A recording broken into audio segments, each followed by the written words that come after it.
don't know what this is a growth curve.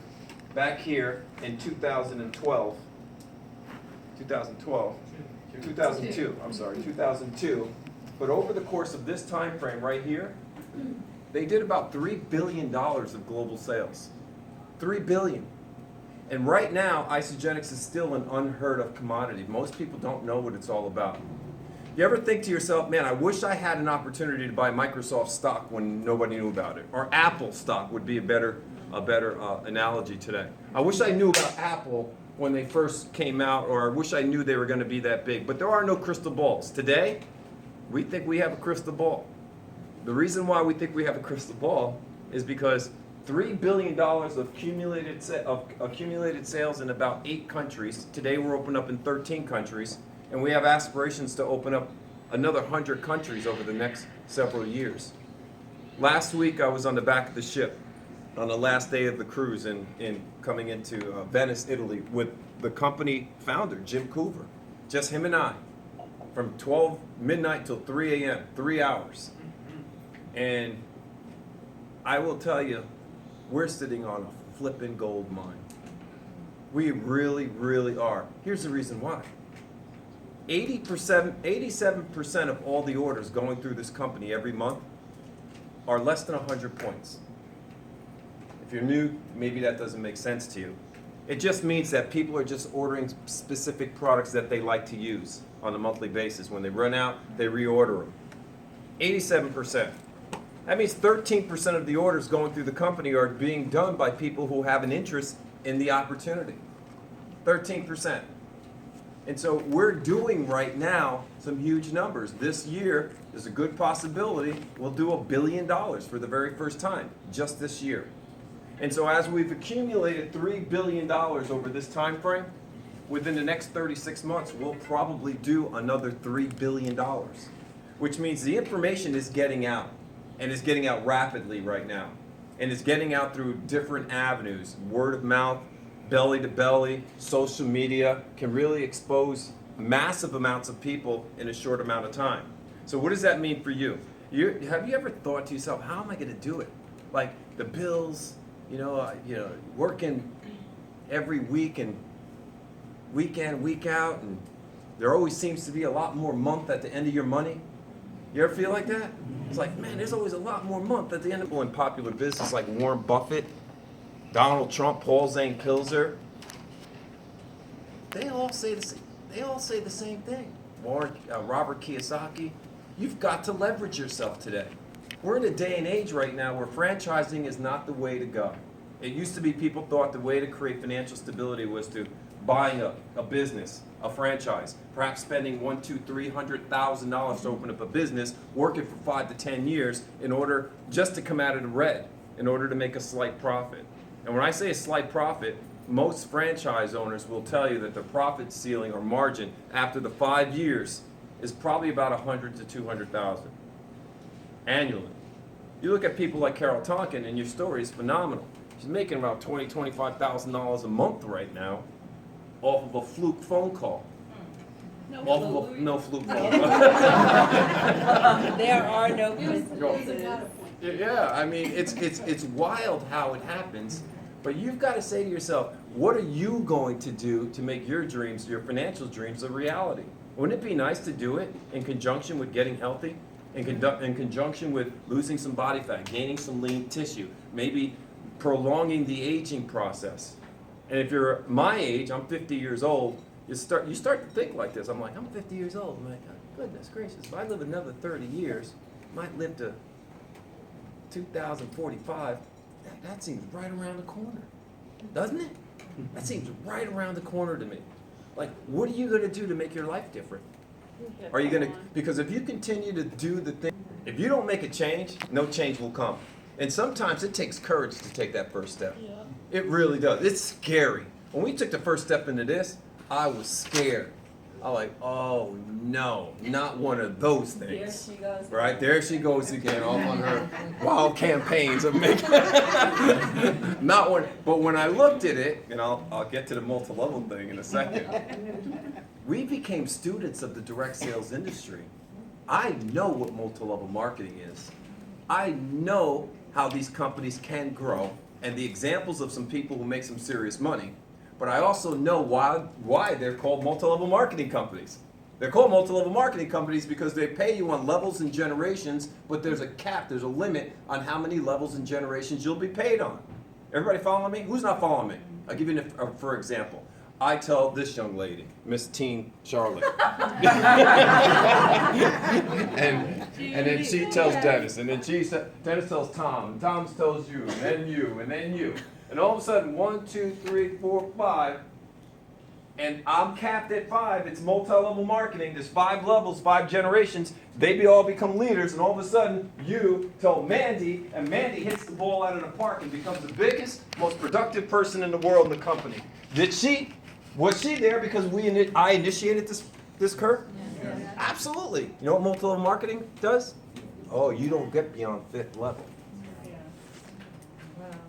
Or 6 or 7 or 8, depending on what company. And so there's a lot of sharp people in multi-level marketing, though. They'll figure out a way to manipulate the system to get you out. Mandy can roll up into those 5 levels. It's crazy, isn't it? That's why multi-level marketing has developed a bad name. It's one of the reasons why. The reason why this is not multi-level marketing is there are no levels and generations. Guess what? You can initiate this production curve, and it doesn't matter if a person's on level 2 or 200,000. You capture all the volume. The nice part about capturing the volume, it doesn't go away at the end of the month. It stays there. We got a lot of fanatical people in our own organization that call us up after 2 and 3 and 4 years and say, how did this couple million points get on this leg? I'm like, well, you stayed active. Well, how do I turn that into dollars? That's a great question. I'd be asking the same thing, wouldn't you? So all you have to do is understand that you have 2 teams. You have a right team and you have a left team. Whoever stems from this right team, no matter where it goes, the volume goes into a right bank. Whoever stems from this left team, no matter where it goes, how deep it goes, the volume goes into that left bank. And every time there's 600 points in one bank, 300 points in another bank, you make $54. You can make that $54 250 times a week. So what's 250? Don't say it if you know. New people. What's 250 times 54? Average, around, about. No good math people in this room, huh? It's $13,500 a week. So you might be saying to yourself, well, you just said you make an average of $50,000 a week. How do you, now this other position has that big old leg. Make sense? Yeah. You want to know what's funny?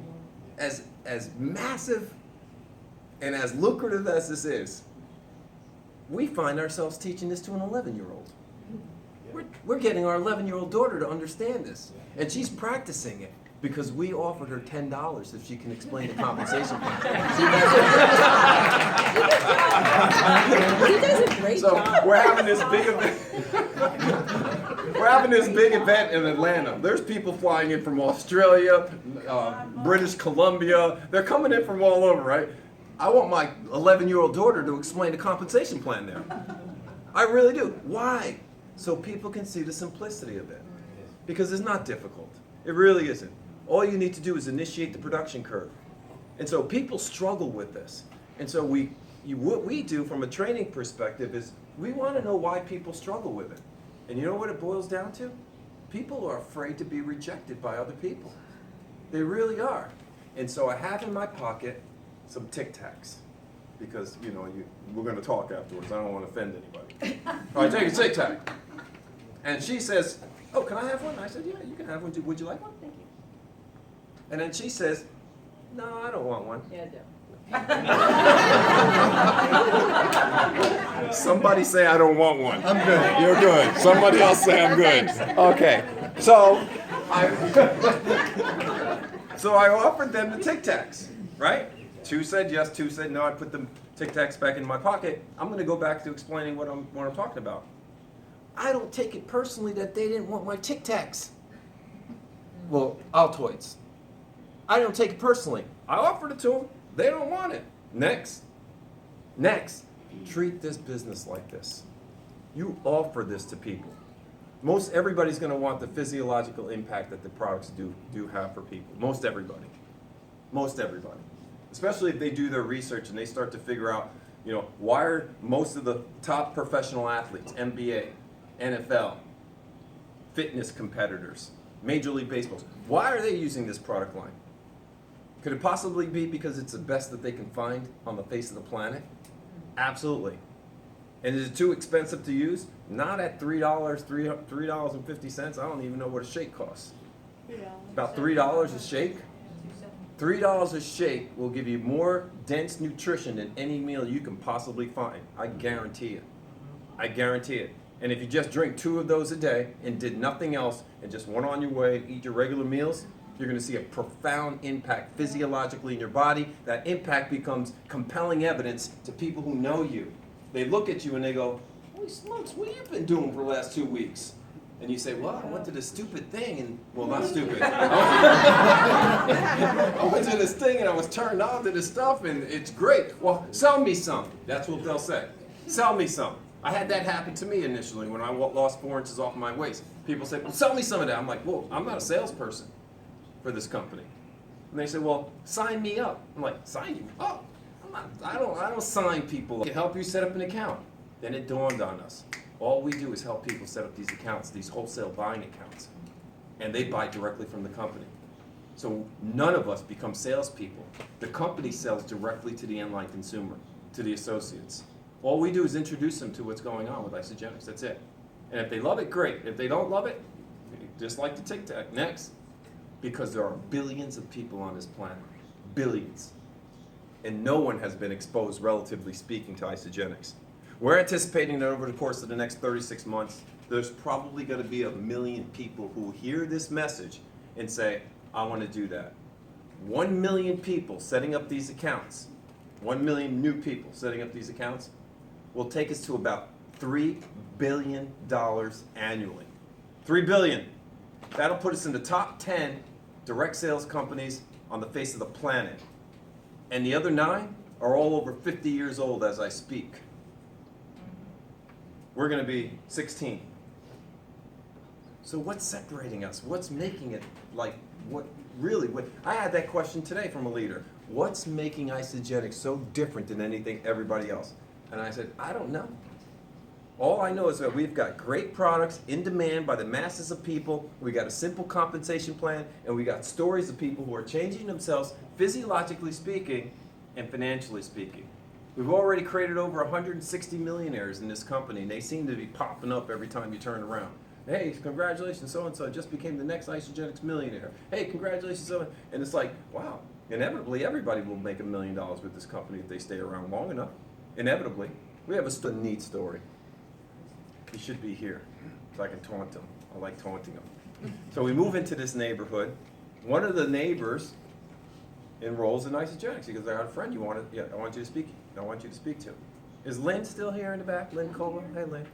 Your enroller I'm talking about, the person who brought you into this business, because you were there. You were there the day he enrolled. So Chris was introduced to us by another neighbor. Chris gets involved. That was nearly 5 years ago. For the last 4.5 years, and we use this team building concept. One of your legs is going to be built. You've got 2 legs to build to make $700,000 a year. One of them is going to be the collective efforts of a lot of people. And so we told that to Chris and Lynn. And then Chris said, "I'm all in." And then Chris started talking to people, and he started talking to people. For the last 4.5 years, he's been making around $500 a week.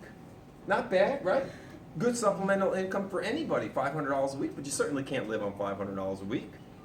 And so he just kept plugging along. About 6 months ago, he introduced a young lady. Her name is Amy. Some of you may know her, Amy Potton. She is phenomenal. This girl is just phenomenal. And because Chris introduced Amy, Chris's income went from $500 a week to around $15,000 a week. It's a crazy story, isn't it? Now, the reason I tell that story is not because Chris is so great, because he's not. I would say that if he was here. It's 2 things. What's the word for stickability?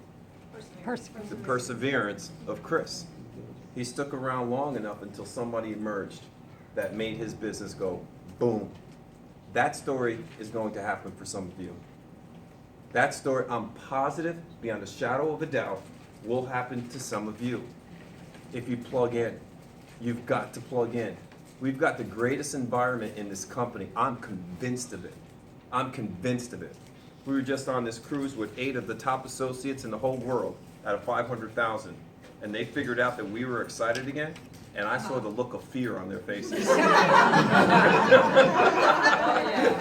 I mean, they were concerned. Patty couldn't sleep. She's up till 5 a.m. every morning doing this thing, and they were concerned because we did all this without any social media. Wow. And now we're starting to figure that out. Now, I will admit there's some people on our team who are very aware of the social media aspect and campaign, and they've been doing it very successfully. But we weren't aware of it.